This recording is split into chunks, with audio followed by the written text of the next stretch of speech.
Okay.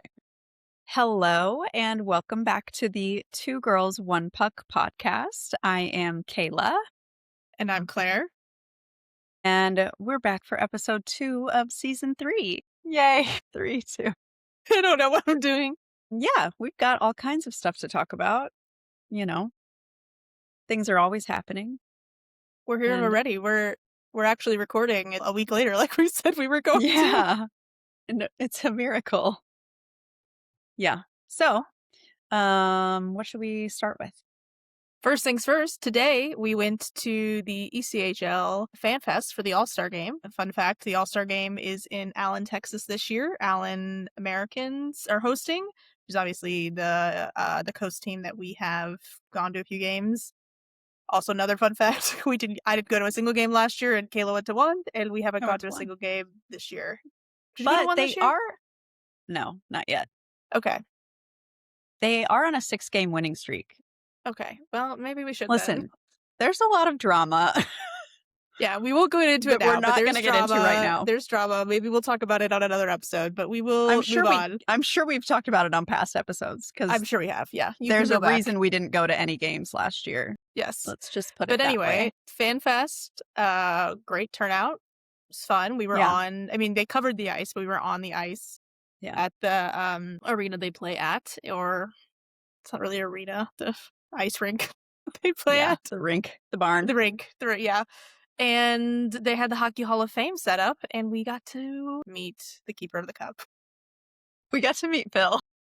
Hey, Phil. Also, got to get pictures, like see the Stanley Cup and get pictures. We did not touch it. People did touch Never. it. People did touch People were it. touching it. I was like, if it was 2019 and we had just won and I got to see it, I would touch it because that was like, that's your Yeah. team. You won it. It's Yeah. ours. But right Yeah. now, I'm like, no, No. not touching it.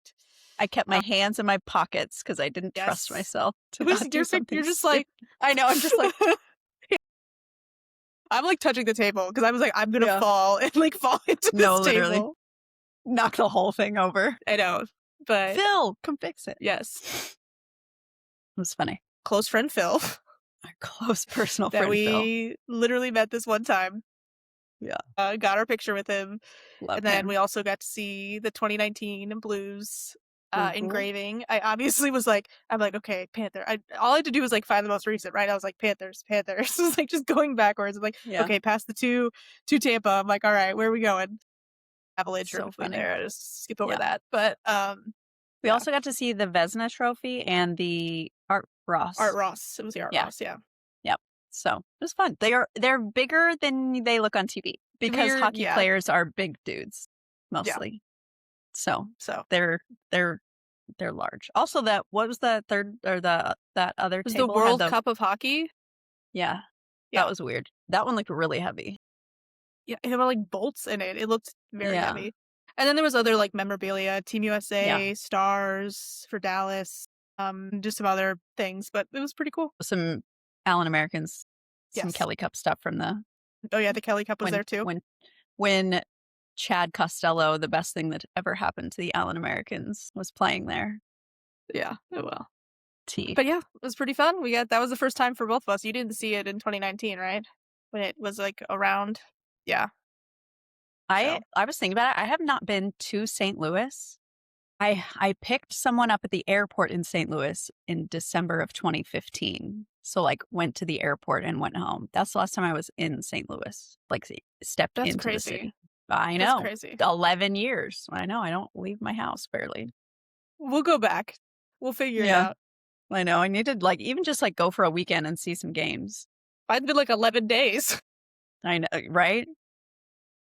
We kept saying I need to find a weekend that the Cardinals and the Blues are both playing, like towards the end of the season, so we can do both. That would be super fun. Yeah, that we would get be. so much content for the pod. There we go. That's what we got to do. We'll have to figure out the day. Yeah. Find one. Okay. Team Dog.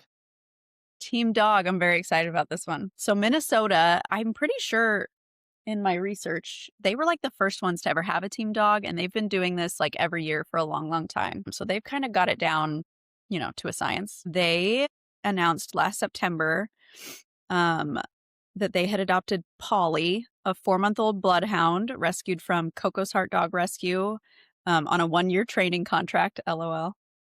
And he's being raised as a future service dog and will be given to a local hero. This is the 7th season the Wild has adopted. And so they go through and they list all the names. But yeah, I'll share some pictures of Paulie on our Instagram because literally a bloodhound puppy, you just can't. Like, they're just so wrinkly and their ears are so big. Also, bloodhounds are so big. Like, people don't think about, they are gigantic dogs. Like, it's crazy. He's going to be huge, which I love. I love a big dog. Anyway, that's Paulie. We'll share some pictures. Next is Fit of the Week, which is throwing a fit. Sorry, it's not Fit of the Week. It's throwing a fit. It's not Fit of the Week. Throwing a fit. We're calling it throwing a fit. Yeah, we'll get there. It's a new section, new segment. Throwing a fit. This week or this episode, it's Tage Thompson. 100%. Incredible. Yeah, I mean, we're basically going to start off with all like the really good ones. Like, you know, we've got Mikhail Sergachev. We haven't talked about Clayton Keller yet. Tage Thompson. Obviously, Austin Matthews. Willie Styles. Like, there's plenty. There's like so many out there that are great. I'll need later. And I had to throw that in case people don't know who I'm talking to about. Yeah. It's his name. Yeah. Yeah. But anyway, Tage Thompson wearing the denim pullover, the hoodie. So good. Believe it was Fear of God. I think that's what it was. From my research, I really couldn't figure it out, but I think that's what it was. So good. So good. And it's like, I took a screenshot so I could refer to it in this, and he's just wearing like khakis and it's like a t-shirt underneath it. Yeah, like a gray t-shirt, but it does it for it. Like the denim pullover hoodie, that's it. That does the work. And then a cool little beanie. But it's good. We'll share it. We'll again also probably refer back to the NHL styled because that's where I get most of. They're doing the work for me, so I don't have to track these down. And I'm just picking one that they're showing. But he is consistently good as well. So it's nice to see like that the American players are also like dressing really well too. It's not just the European and Russian players that have the good style. So I love to see it. If we will put it on our socials, but it's a good one. That is throwing a fit for this episode. Next is our highlight of the week, which is the Avs winning streak ending. Nothing could make me happier than the Avs having a bad day, because that means Stan Kroenke's having a bad day, and that just like warms my heart in a very real way. I should have worn my Kroenke Sucks t-shirt for this episode. I should have. Perfect. But it was out of like all the teams that could have broken, it was the Preds, like the Nashville Predators, so bad. And Ryan O'Reilly getting a hat trick in the game. I'm just like, this is.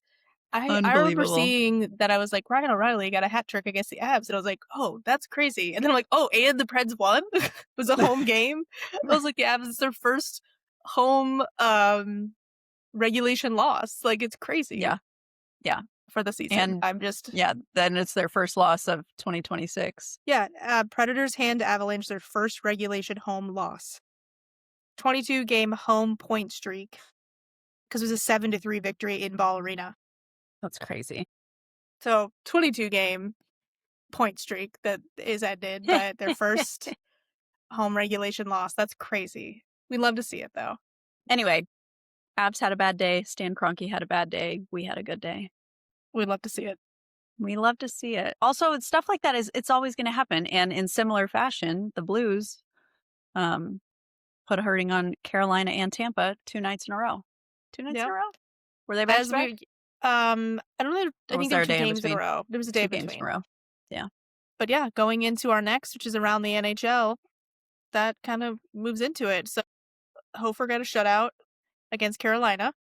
And then the next 2 games, 2 days later, 1 game later, the Blues ended the Lightning's winning streak at 11 because it did go into OT. So they got a point. Yeah. We never know what we're going to get on any given night when the Blues are playing. And now, Hofer's that being said, if Hofer's in net.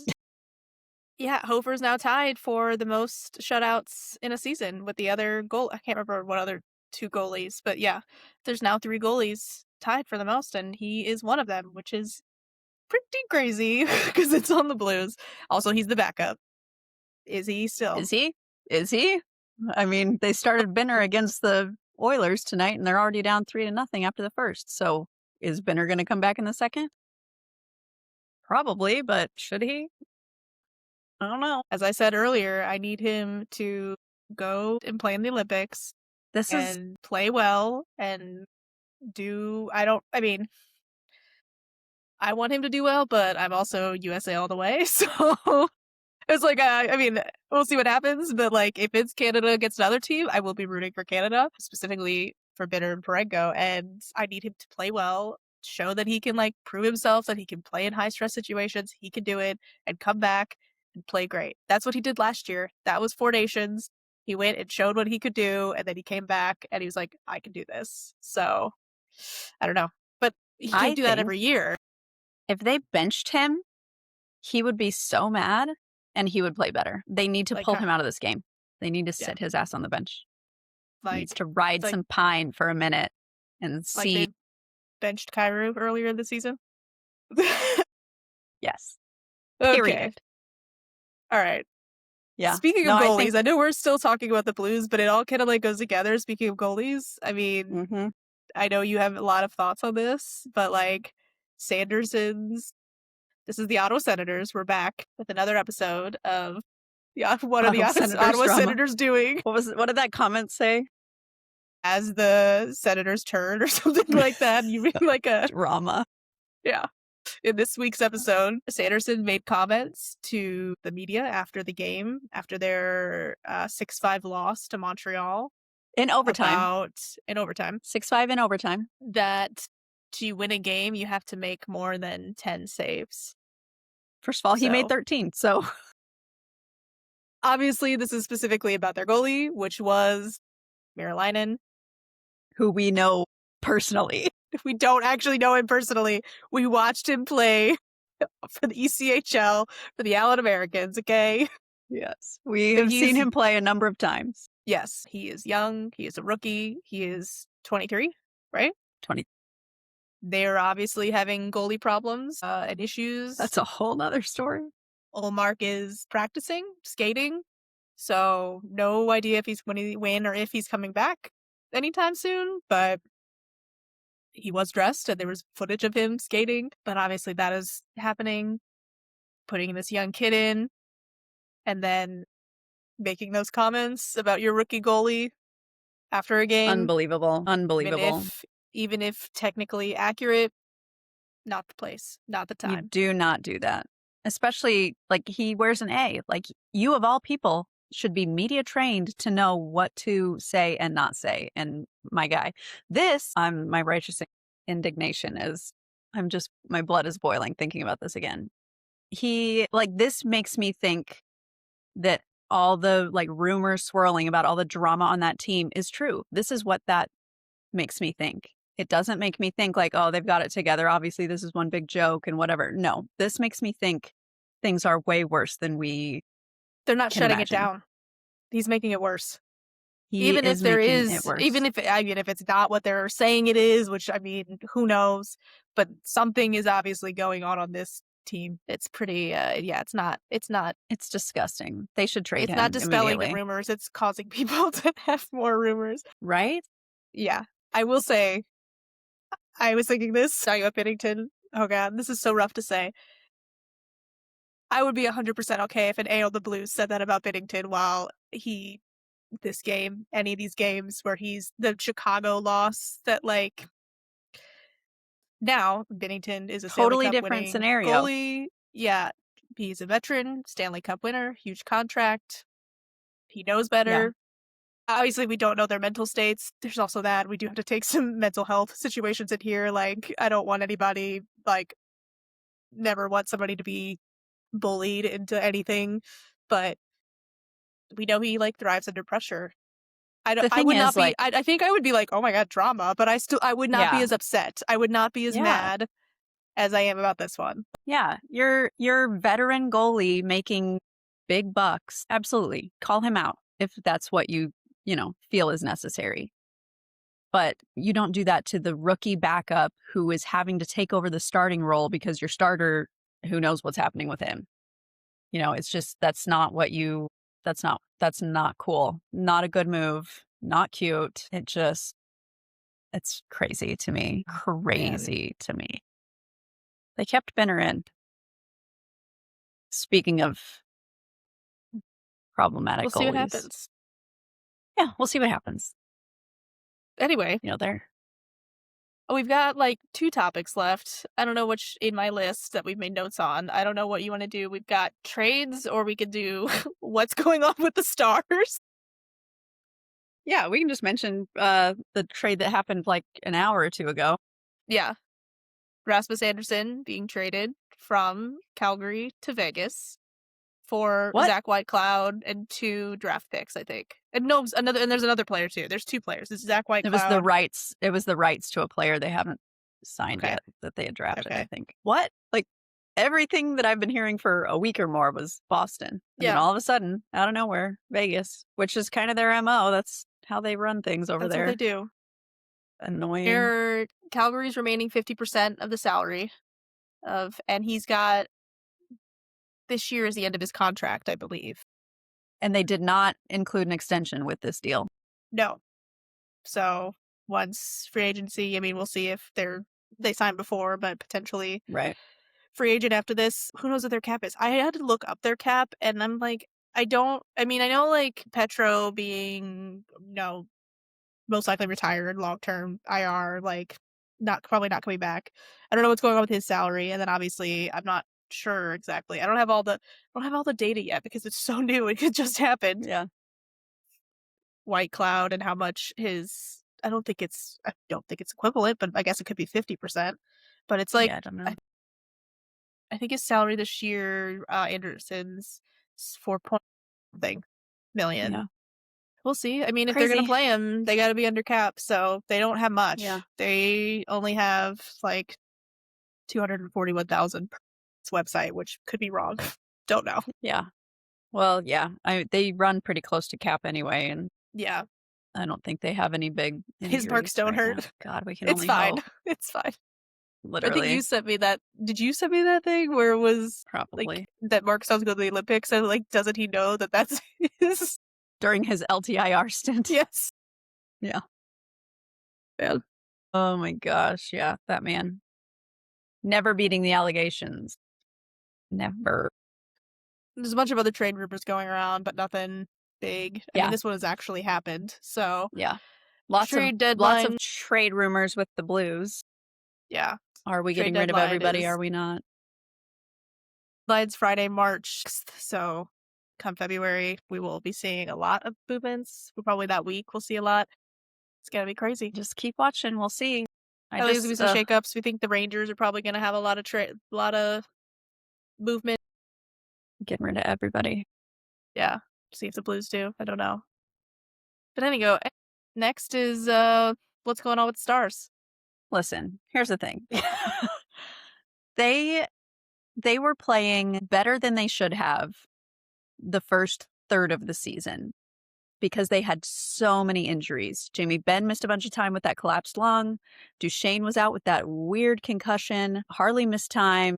Like everybody was hurt. And so the lines were just constantly scrambled. Like nobody was getting to play with the same people because so many people were in and out of the lineup. Then they all got didn't they have a flu bug? Because Niels Lundqvist, I think, was hurt and then he was sick. It was like all kinds of stuff. So they played above average all through that time. They were winning. They were still winning. So it was like, I don't know what's happening. They're still winning. So now that they've got everybody back, I think they've just got some chemistry. They're still trying to get, they're still trying to gel with everybody back from injury. And listen, this is the perfect time for them to have a slump right before the break. Let everybody, either go play in the Olympics or take some time off and come back ready to finish out the season. So I'm not worried. I don't think we should be worried. They're still second, full tied for second with the Wild in the Central. Yeah. I mean, I don't think we need to be worried yet. Yeah. And we've got so much competition in the Central. It's, it's going to be rough either way, but yeah, I'm not worried about the Stars. They'll figure it out. Still working on name, workshopping our book club name. If anyone has any suggestions, we are open to them. But Sure. love to think of any. But anyway, we, as stated in our last episode, we are reading we are going to work our way through Game Changer by Rachel Reid. We are starting with chapters 1 through 10 today, and let's get into it. You love This is my book. favorite. I'm obsessed with this book. I honestly was like wildly disappointed that they spent only one episode of the show on this book because there's so much in here.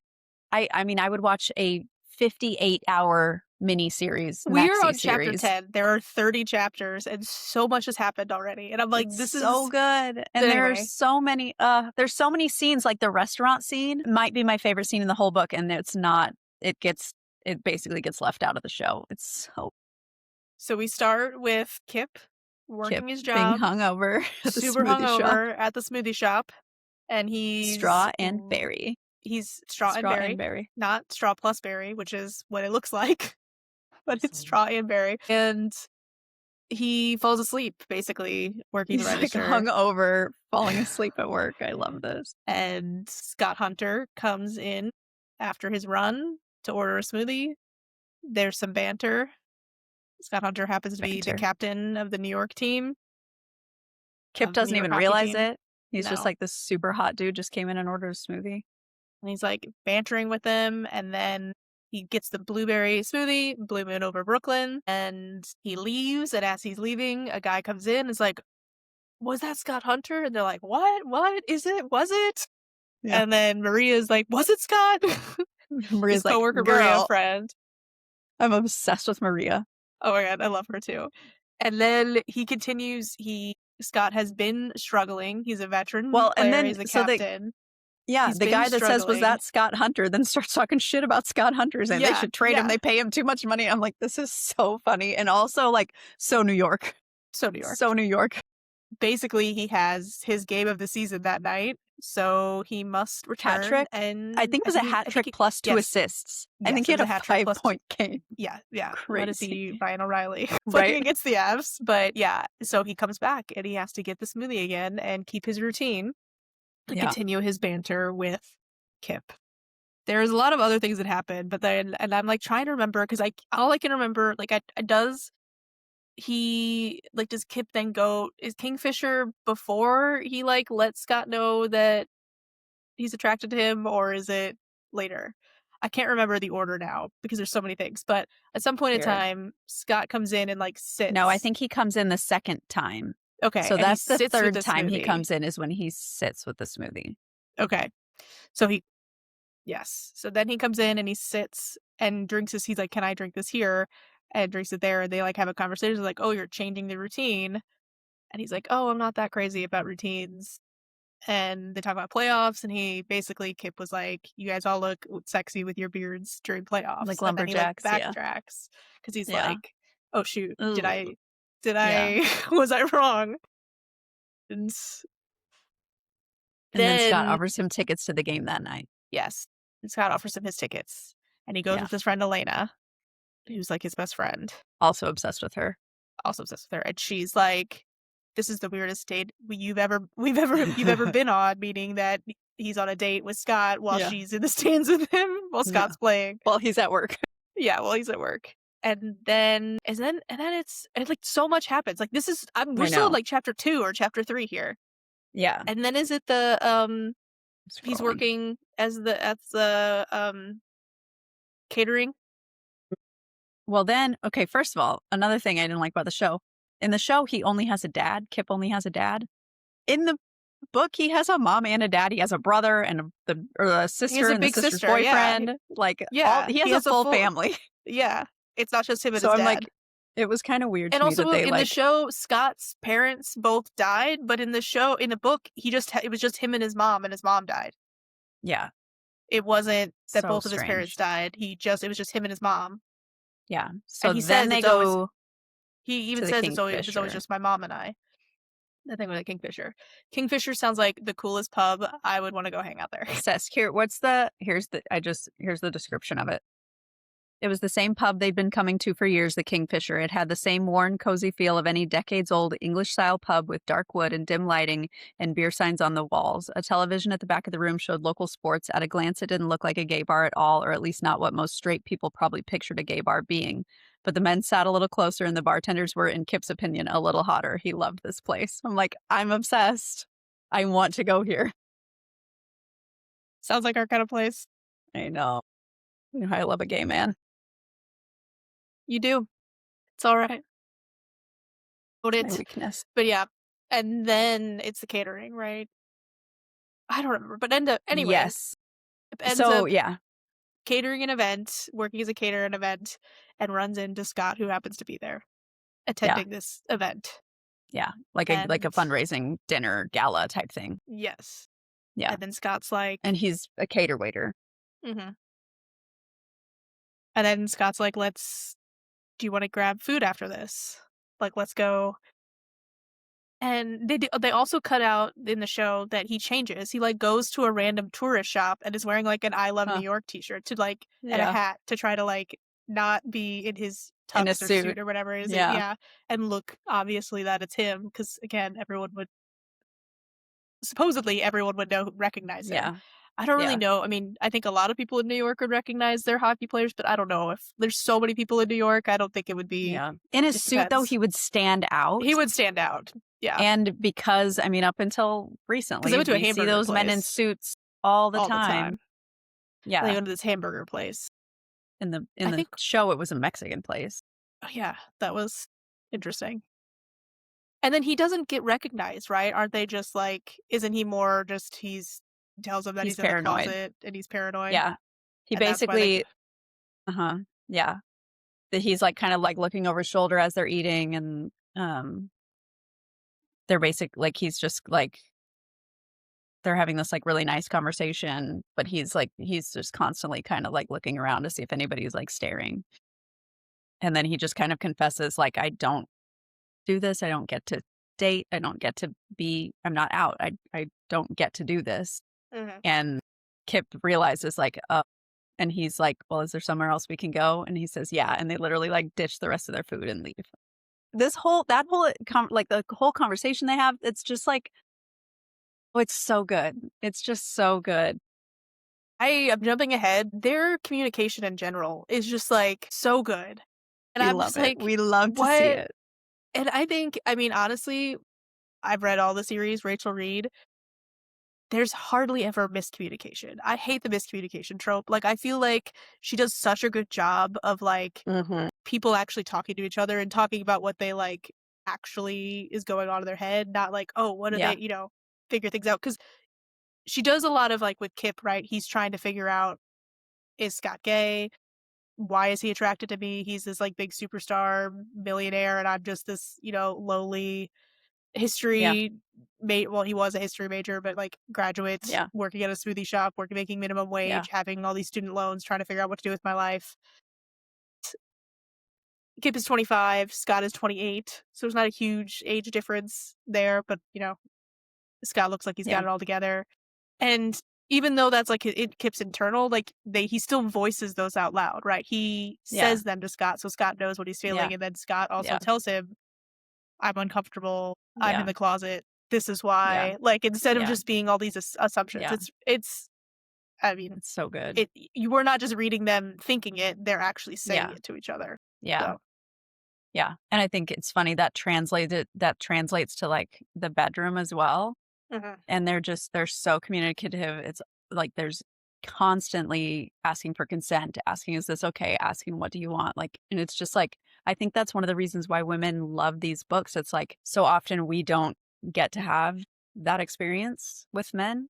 And so the fact that there is not a power dynamic in these relationships, it kind of takes away some of that scariness and like I can't say what I want, or I can't ask for what I want, or I'm uncomfortable with this, but I can't say no. It kind of like takes all of that out of these situations. And it's just these two people like really communicating and enjoying each other. And it's just like, oh, it's so good. It's so good. I'll go on forever about this book. I really will. It's okay.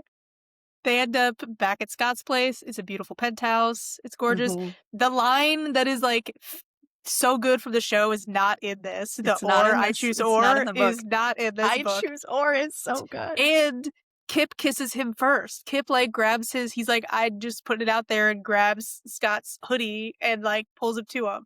So a little bit different, but A little bit also different. the show's great. So it's like The it's show is so fine. good. But I also like that, like, again, Kip is like going out of his comfort Uh-huh. zone too and being like, you know what? Yeah. Even though I don't Yeah. know why it's not just this like, I don't know, demure power dynamic where it's like, oh, I can't be the first to do anything. I can't Yeah, and I can't be like the initiator.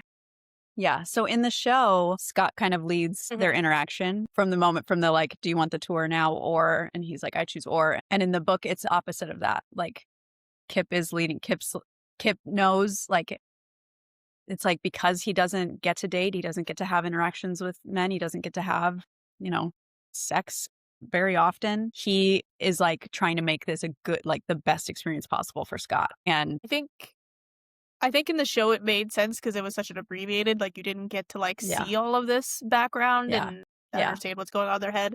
So I think that it translated well by them doing yeah, it the reverse. Like I think it's still yeah. it didn't make me be like, oh, this is weird. Like and it also I needed more. 10 episodes on these 10 chapters. but yeah, I think it was really well done. Yeah, He stays the night. he He asks them does. to He stay. He asks him gets to up to stay the leave. He has night. to stay. So that was true. The Yeah. next morning, he does leave without a phone number either. He knows where to find him. Yeah, he's just like, Scott has to go to practice. Kip has to go home. He doesn't have work, but he's got to go home. And so he leaves. And I love then it. the next home game, right? Mhm. Scott comes in to get his smoothie and he pays with cash. And his phone number is on a small piece of paper, folded up in the cash. He's so excited. And he's like, long time no see. And I'm like, ooh. It was like the day before. So I'm like, funny. oh my gosh. Yeah. And I love this too, like this little And detail. Maria clocks it so quick. Oh my God. She's like, what happened here? What's going on? Like, what just happened? What did I just witness? I also love like how real it is that he put the number in his phone really fast and then he also took a picture of it. Then he also put the phone number in his wallet. He took a photo of the paper and he also put the number and then he texted him right away. Instead of being like, do I text? Who texts first? Whatever. Right away, he's like, this is Kip. This is my number, and giving him his number as well. And then once he's off work, Scott's like, I can't text fast. Let me call you. And then they have phone calls. I'm like, yes. Yeah. Instead of just text. Can you imagine? And then he's like, oh, also the people, it's his phone number and it's his phone number and it says Sunday. So like he's supposed to see him on Sunday. So it's a phone numbers and plans. Yeah. Now, all the plans are in his apartment because it's all closeted. Nobody knows. So wait, he waited a little bit to text him. It was after his shift. Yes. It was same like 11 day. It wasn't like it was. Yeah, it wasn't you're right you're away, but it wasn't like 3 days later. Yeah, but Scott was worried you lost my number because it was a few hours later, which is so cute. Love to see it. And then literally before Kip could respond to that message, Scott called him. I'm obsessed. So great. I'm obsessed. Yeah. And then they just start seeing each other in his house. It's not like, again, the show like makes it seem like he's like, I want you here when I'm home from practice. Like that hasn't happened yet. It's a lot slower because obviously they condensed it into a show. This is that they had that conversation after night 1 where he's like literally moving here. Yeah. We never want you to leave. Yeah. And then they make plans for Valentine's Day, right? Isn't that the next big thing that happens? I mean, Kip sees his friends a little bit. They're trying to ask him and he's having to like hide that he's like, seeing no, someone. I'm not doing anything. Yeah. Yeah. And his dad says something like, what's going on with this Scott Hunter situation? He's like, what? And it's like, no, it's that he's coming in for the smoothies. It's not like, it's like, oh yeah. I mean, everybody knows he's obsessed with Scott Hunter now though, because he's been like watching the games, paying attention to hockey, knows what's going on. Wasn't like that previously. They have the conversation about, he's like, I'm closeted. I can't come out. It doesn't just affect me, but it affects my team. It affects my endorsements. It affects every area of my life. And they have that conversation about it just can't happen right now. So we can't go out. We can't go to the bar. We just can't. And Kip is And like, Kip's okay. okay with it. Yeah. He's like, I'll take what you can offer. So, and he does. He's like, Because boyfriend. why He's wouldn't like, you? Scott's my boyfriend. Yeah. Like, That's cute. yeah. He plays they play an away game and he doesn't get his smoothie. They don't play so well. And there's a lot of like banter with his team, Scott's team, that like, and teammates that you're introduced to that are not in the show. Yeah. I mean, Bennett is, Vaughn is, but Zulo. Yeah. They're on the plane and they're asking him like they're basically all sharing like who they're sleeping with. Yeah. And they're like, "Come on, we're old and married. Tell us something about single life." And he's like, "Sorry to disappoint you guys." And Carter goes, "Scott is saving himself for marriage, and he's saving marriage for after he dies." Dying. And Carter's dating like the is she an like, actress? Actress, like some hot actress, yeah. Yeah. So funny. And like he's like, oh, it's nothing serious, but in Scott's like internal monologue, he wants to call him out, be like, no, it is. Yeah. How are you? But then there's a problem teammate, Zulo, right? Zello, probably. Zello, I think, yeah. Zello, and he's there on their defense, and he's just like, nobody likes him. He's a locker room cancer. He's like just rough on the ice. Scott's and always off the like, ice. having to talk him down. I love to Scott's refs, interactions pull him out of with scrums. the refs. Yeah. Yes. So Scott's funny. interactions with refs. He's like, that was interference. He's like, Bennett. He's like, I can see Bennett's been like, he's like, well, as a captain, that's what you do. He's like, was that charging? And then he's like, you saw it was charging. Like, it's so good. Like the ref interaction, the team interaction. Yeah. We are introduced to Ilya Rozanov by default. Like, we are not actually introduced to him. They talk about him. Yeah. You don't meet him yet. They talk about him because they talk about having to play him and how annoying he is. And then as Kip is watching with Elena on TV, Scott and Ilya get into a fight. Or no, it's not a fight. Scott punches him in the face with his glove on. Like, it's just like a punch. And he ends up calling afterwards because was that a home game or an away game? I can't remember anymore. But I remember they talked afterwards. It was away. It was away, in Boston. And he was like talking to him, and he's like, "What did he say to you to make you do that?" And he's like, "Oh, he's just being annoying." Like, it was. We just find out that he's an instigator. That's pretty much it. Yeah, because it literally says like face washed him, right? He put his hands like under his, I think, or something. This is like what that. It says. It says Scott was in a mood though. If Rozanov rode him too much tonight, Scott might just punch him. So like because he was like yapping on ESPN before the game about how washed Scott Hunter was and how he's not good anymore, and so he's yapping on TV beforehand.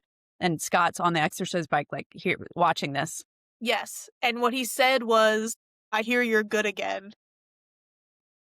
Or something like that. So it's like something, it's like, "Oh, I hear you're good again," or something. It's something. That's something Marchand would say.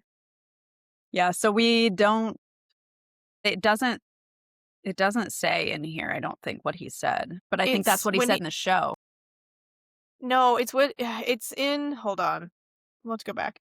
It's, it says when Kip is asking him about it. It's when Kip asks about it later. Yeah, because they're like, well, nice guy Scott Hunter just punched him in the face. And then she's like, you should text him. He's not doing anything for a few minutes because he's in the box. Yeah. Which is hilarious. I should have underlined it because I remember seeing. I know. I'm trying to scroll through and see. It might be past 10. It shouldn't be, though. No, because I didn't read past and I saw it. Now they're talking about Valentine's Day. I want to say they all call him Rozanov too. They don't call him by his first name because they don't call any of the team by their first names. That's not how it works. He gives him the socks. Is it when they're in the bathtub? Maybe. Oh, here we go. Yeah, he was just yapping some dumb shit at me. Normal stuff. You're not going to tell me. He told me he was disappointed because he heard I was, quote, good at hockey again. That's so funny. So good. That's actually so funny. This is the problem. This is why Rozanov is my favorite, because these are my favorite type of hockey players. These are my favorite on the team. This is my So, but yeah, that is hilarious. And yeah, so that happens. Kip and Elena are watching it, and then the next is Valentine's Day, which they're having Valentine's Day in his apartment. Elena now knows Because she because figured it out. yes, But and nobody else, he basically, hasn't, I mean, oh everybody else has suspicions. Maria yes, has suspicions, the boys, the dad. let's back it up. I'm pretty sure it's because the gala. She had already had suspicions, but she invited Kip to a gala that Scott is also going to be at. Scott wants Kip to wear one of his tuxes that needs to be tailored. Elena's taking her to the tailor. So Scott says, Kip says something along the lines of like, she kind of already knows. Like, she doesn't know, but, Yeah. she kind of figures out. And Scott's like, tell her she's your best friend. Like, so you have Yeah. somebody to Cute. talk to, which was cute. Cute. And so in this interaction, they had gone to the tailor and then they're watching it afterwards because when she says text, she also says, send him a picture. Yeah, send him a picture of you at the tailor. And he's like, no, because he wants it to be a surprise. He doesn't want her to see it at all. So it was cute. So good. But yeah, so then she kind of was like, oh, you have Valentine's Day plans and you're just staying in, and kind of alluding to the fact that it's like, okay, are you okay with just staying in all the time? Are you comfortable with being in the closet again? Yeah. So, but she doesn't fully say that. And then we get to Valentine's Day where Scott has planned a whole thing and they have a romantic evening. They take a bath together. That's when they have this conversation. And it's just sweet. Cute. And then it's not ruined, but like that night, this is chapter 10, so we're getting to it. Yes. Yeah. Zulo, what do we say his name was? Zolo? Zolo. I always said Zello, but I don't. Zolo, I can't remember. Zullo, so Zello. Zolo has been arrested, and Scott has to go deal with it. Carter calls like multiple times. I think he calls because they're like, you got to answer this. Yeah. It's like, Zolo's been arrested for, I think it's destruction of property. I can't remember something. And he's like, now Scott, being the team captain, has to go deal with it. It's literally the end of chapter 10. Yeah, I'm kidding. They got a lot done before that. Caused a scene at a bar in Jersey, destruction of property, assault, resisting arrest, probably some other things. Yeah. He got arrested, so they had to go get him out of jail. And that's where we end. Would that be the captain's job? I feel like that happens a lot on hockey books. Don't know if it's necessarily their job, but I feel like in hockey books, it is a trope. Yeah. That is a trope that the captain has to go deal with it. Yeah. I'm like, I feel like that's somebody else's job, but maybe not. Maybe. Well, and I don't know if Scott is going to the jail or if he's going to the arena or the offices to like deal with the fallout. Because for some reason, I feel like that might be what he's going to do. Yeah. I'm trying to see if it because it's technically the next morning. It is early the next morning. Yeah. So they are at the arena. Yeah. The next morning for team meeting. So it's not that they get to like have a like nice relaxing morning in. It's like they have to go deal with this. Also, is Zolo the one that made the like homophobic slur about the rookie? Yes. Bad dude. He is sharing a room with the rookie player and brings a lady back to the room, and Scott sees it, and the rookie's stuck in the hallway. Yeah. On a road trip, the rookie's stuck in the hallway, and Scott's like, come stay with me, we'll get a cot. Yeah, we'll get a cot, yeah. Ugh, what an ass.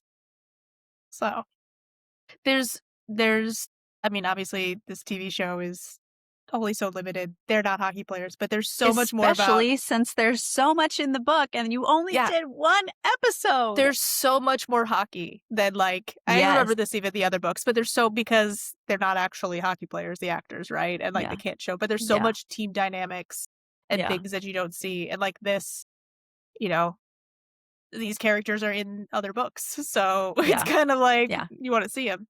But we get a lot of hockey in this book. The other book, I don't remember. Even the third book, there is a decent amount because he's the enforcer. So they talk a lot about the hockey side of his job and stuff. The fifth one you do. Yeah. I believe the sixth one. I believe the sixth one you do too. I'm trying to remember.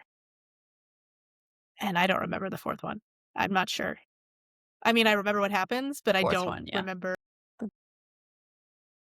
There's significantly more hockey than in this shows, which I would even like to see more hockey. in Heated Rivalry, the book, there's not a ton of hockey. It's No, there's just not.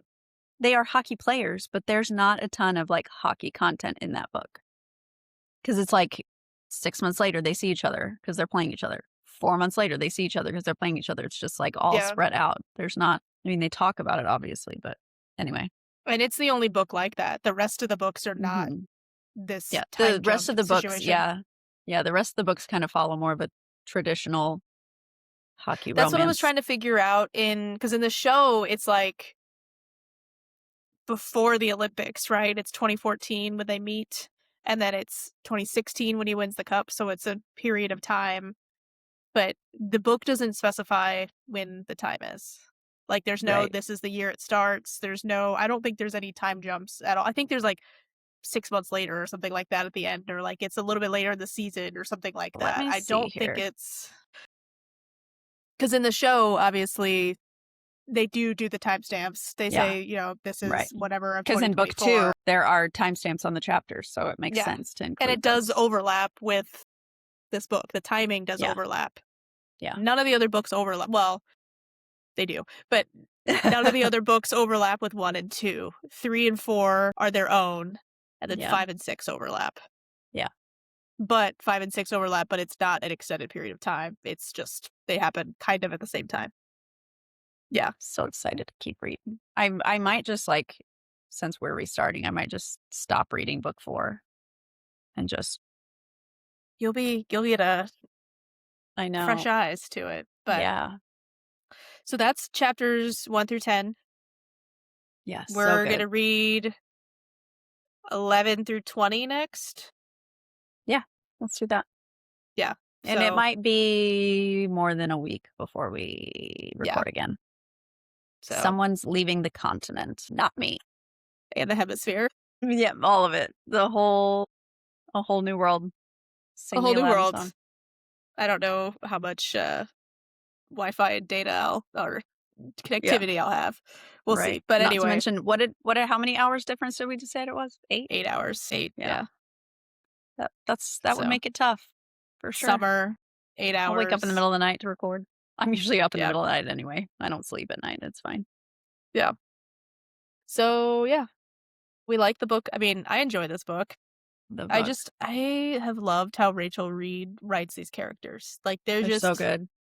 so well-rounded, real people. Yeah.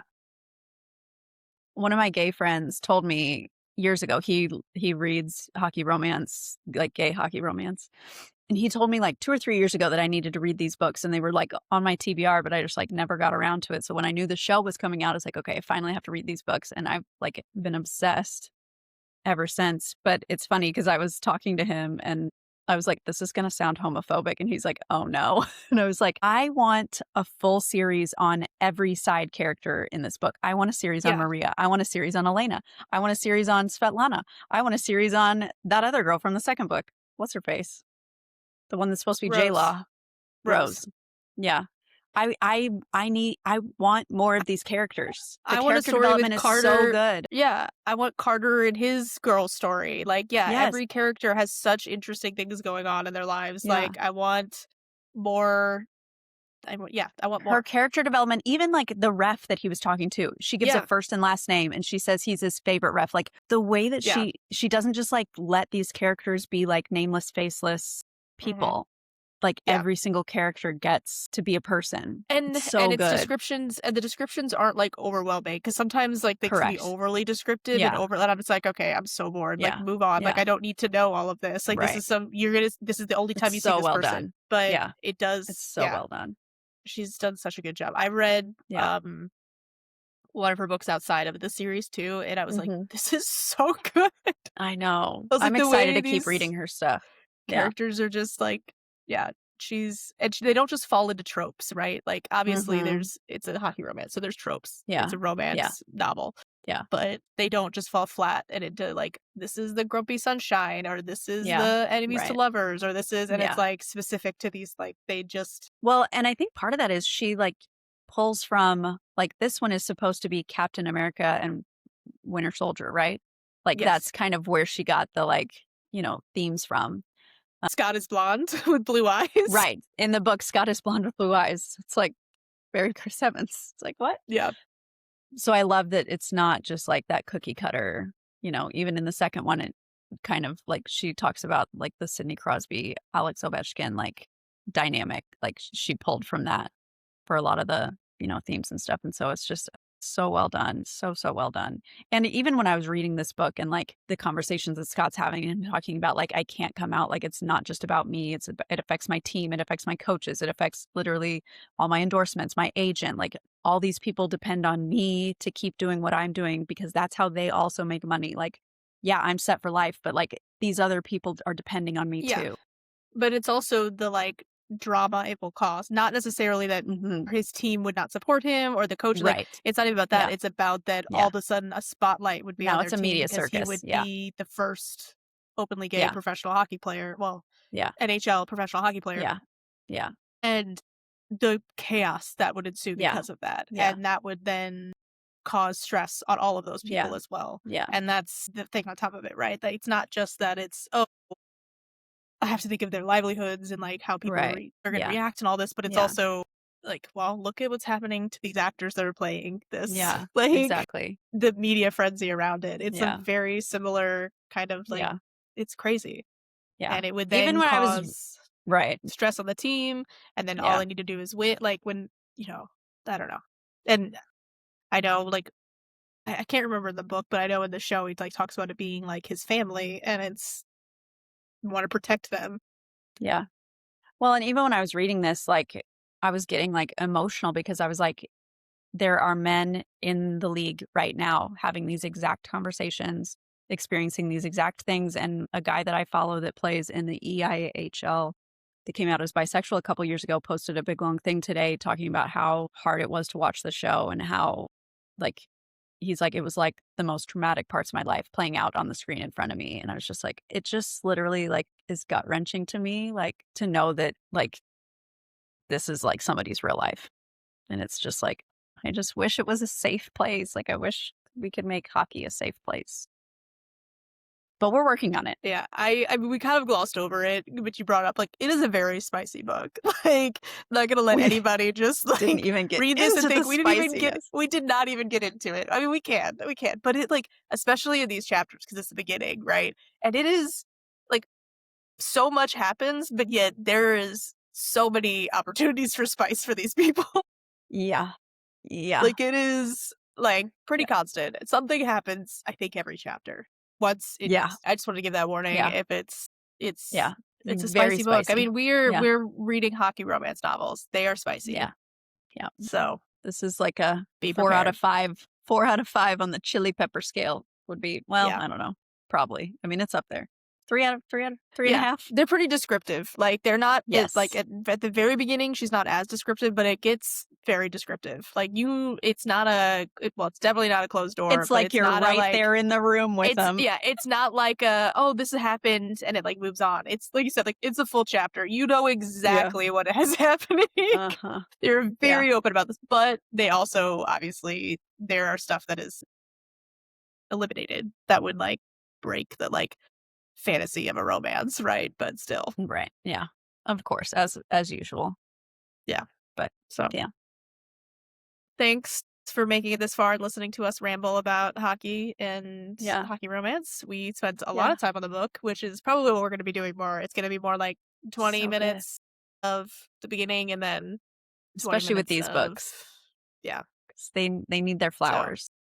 They need their time. We got to discuss it more in depth. There's definitely things we didn't talk about that I'll remember. Exactly. If they're only going to give me one episode of the show on this book, I get to talk about it as much as I want. 3 episodes of our podcast. So, like we said, for next 3 episode, hours.